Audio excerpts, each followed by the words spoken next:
Patangkero, no? So, nandito ngayon. So, binigyan tayo ni nanay, ni Ate Dalia ng langka. Ay, shout out sa mga followers natin dyan. Kay Tropang Tangkero. Ano ba sasabi mo, Nay? Thank you. Ay, mabait man din siya, ti. Okay. Mabuot man siya, ti.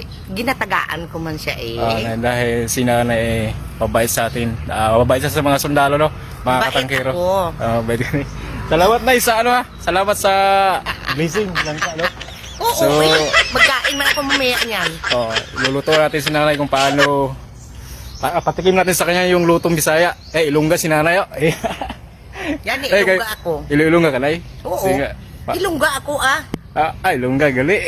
Ilungga, kita na, Di ba, Nay? So, salamat sa iyo, Nay. Ang ilongga mo. Ate Daliano. So, salamat sa binigay mo lang may pang-ulam na kayong mga kasama namin tropa.